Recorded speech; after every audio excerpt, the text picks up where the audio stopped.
अब हम बात करेंगे बांग्लादेश में होने वाले आम इंतखाबात की। एक्सपेक्टेशंस क्या थी और हुआ क्या, ये तो हम जानेंगे ही, लेकिन साथ ही साथ आपको ये बताएं कि बीएनपी की 2/3 अक्सरियत जो है वो आ चुकी है बांग्लादेश ढाका। 13 फरवरी को होने वाले इंतखाबात में 13 फरवरी को जो नतीजा अब तक आ चुका है, बांग्लादेश में होने वाले आम इंतखाबात में 299 ने फैसला कुन कामयाबी हासिल करते हुए बीएनपी पार्टी ने 212 नशिस्तें जीत ली है और यू पार्टी ने पार्लियामेंट में 2/3 अक्सरियत हासिल कर ली है। और इसके इत्तेहादियों ने जमात इस्लामी बांग्लादेश की जो पार्टी थी उसके मुकाबले में नशिस्तें जो हासिल की। ये नताइज मुल्की टीवी चैनल्स की इब्तदाई और गैर सरकारी नताइज हैं और अभी तक जो हैं जितने नताइज आ चुके हैं ये उसकी बेस पर रिपोर्ट है। शेख हसीना ये इंतखाबात ऐसे वक्त में हुए जब मुल्क में साबिक वज़ीर आज़म जनजी की माजूली के बाद कई माह तक बदअमनी और एहतजाज भी हो रहे थे। वहाँ हमने देखा कि प्रोटेस्ट में इवन बच्चे भी अगर जो शरीक होते थे उनके साथ भी क्या सलूक किया जाता था। तो मुल्क में एक कहते हैं कि भगदड़ का माहौल था, बदअमनी थी। उसके बाद ये जो नताइज हुए हैं, ये जो इंतखाबात हुए उसके नतीजे में जो बनने वाली असम्बली है उसकी हैसियत पर हम बात करेंगे कि वो उसकी हैसियत क्या होगी। जो जमात इस्लामी बांग्लादेश का जो मौक़िफ़ सामने आया है वो कह रहे हैं कि हम तामीरी सियासत की तरफ जाना चाहेंगे। अगर हम हार गए हैं तो हम अपनी हार तस्लीम करेंगे और हम बीएनपी के साथ इत्तेहाद जोड़ना चाहेंगे क्योंकि हमें मुल्क का जो अमन है वो ज़्यादा इम्पॉर्टेंट है। इसी पर बात करने के लिए हमारे साथ अब मौजूद हैं तज्ज़ियाकार हैं मोहसिन एजाज साहब। उनसे जानते हैं कि बांग्लादेश में चूँकि वो इलेक्शन के दौरान वहीं पे थे, इलेक्शन में सूरत हाल क्या थी और अब ये जो सूरत हाल होगी, जो असम्बली बनेगी, उसकी क्या इम्पोर्टेंस है वहाँ पे। अस्सलाम वालेकुम मोहसिन साहब। जी वालेकुम सलाम, थैंक यू वेरी मच।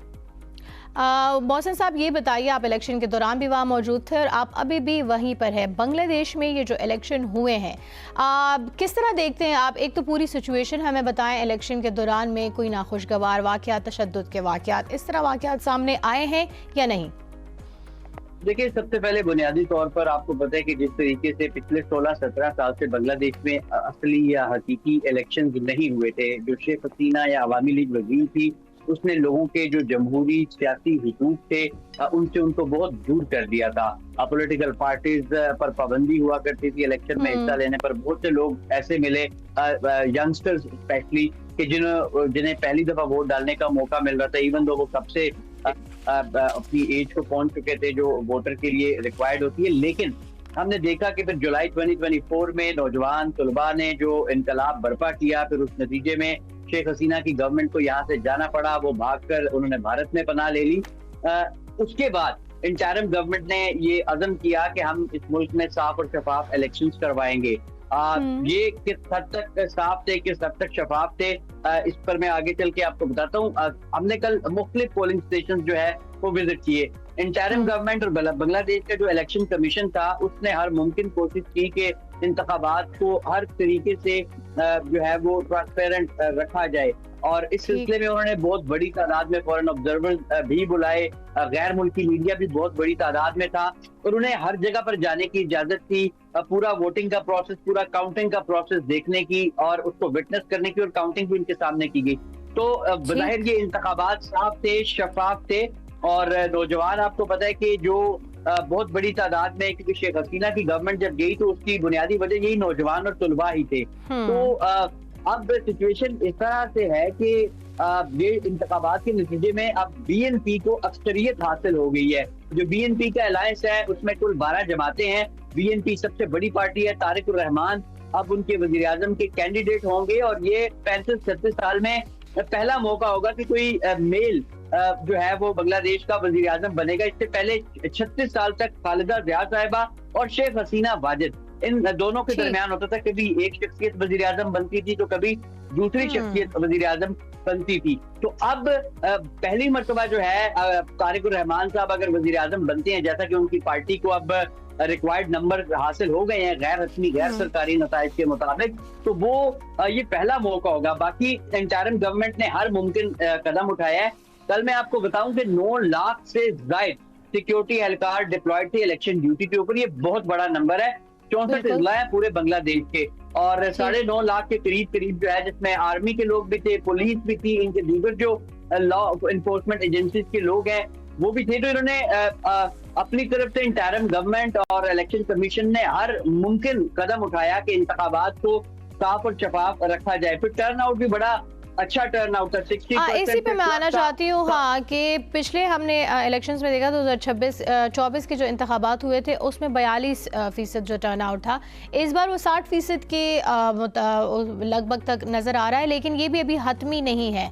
तो ये बताइए, ये वोटर मैसिव टर्न आउट है, ये कैसे आया? क्या इसी वजह से कि वो एक ऐसा इक़्तिदार, एक ऐसी हुकूमत चाहते थे जिसमें जो उनकी रेफरेंडम की जो उनकी बातें थी, जो उनके तजावुज़ात थे, वो अपने उसके लिए ही आवाज़ उठाना चाह रहे थे, इसीलिए लोग इतना जोक दर जोक घरों से बाहर निकले? देखिए, बहुत बड़ी तादाद इस वोटर लिस्ट में 12 करोड़ 70 लाख की ये टोटल वोटर लिस्ट है। इसका 1/4 यानी 4 करोड़ के करीब नौजवान हैं जिनकी उम्रें 18 साल से 35 साल के दरमियान हैं। तो 1/4 ऑफ ये वोटर लिस्ट, फिर खवातीन बहुत बड़ी तादाद में कल बाहर निकली, वो भी इस वोटर लिस्ट का 50% बनती हैं। तो लोग, अच्छा यहाँ पे इलेक्शन कल्चर भी बड़ा डिफरेंट देखा। जैसे पाकिस्तान में इलेक्शन के दौरान उम्मीदवार, पॉलिटिकल पार्टी वो ट्रांसपोर्ट का इंतजाम करते हैं, खाने का इंतजाम करते हैं। यहाँ पर लोग अपने तौर पर आ रहे थे। यहाँ साइकिल रिक्शा रवायती और एक सबसे आसान सवारी है, क्योंकि ट्रैफिक के इशू ढाका में काफी ज्यादा होते हैं, बड़ा क्राउडेड शहर है। तो साइकिल रिक्शा आम सवारी है यहाँ पे, 90% लोग उसी का इस्तेमाल करते हैं। तो साइकिल रिक्शा पे लोग आ रहे थे। अच्छा, मुझे ये बताएं मौसूद साहब, आ रही थी। बिल्कुल, हम भी अप्रिशिएट करते हैं, अपने वोट का वैसे सही इस्तेमाल करना चाहिए और हर किसी को करना चाहिए, हमारा बुनियादी हक है। हम ही चूज़ करते हैं हम पे कौन सा हाकिम आएगा, उसके ज़िम्मेदार हम ही होते हैं। ये बताइए कि बीएनपी की जीत जो है वो इस वक्त क्या जाहिर कर रही है? क्योंकि इससे कबल हमें ये भी चेमगोइयाँ सुनने में आ रही थी कि बीएनपी का जो अलायंस है वो शायद they are inclined towards India. तो क्या ये तासुर जो हमें पहले से मिल रहा था, आया ये दुरुस्त है? आप क्या कहते हैं इस बारे में? नहीं, देखिए, बीएनपी खालिदा जिया साहिबा मरहूमा, उनकी रिसेंटली डेथ हुई, पाकिस्तान की हमेशा से दोस्त समझी जाती थी। तारिक रहमान साहब उन्हीं के बेटे हैं और बांग्लादेश नेशनलिस्ट पार्टी भी उन्हीं की जमात है।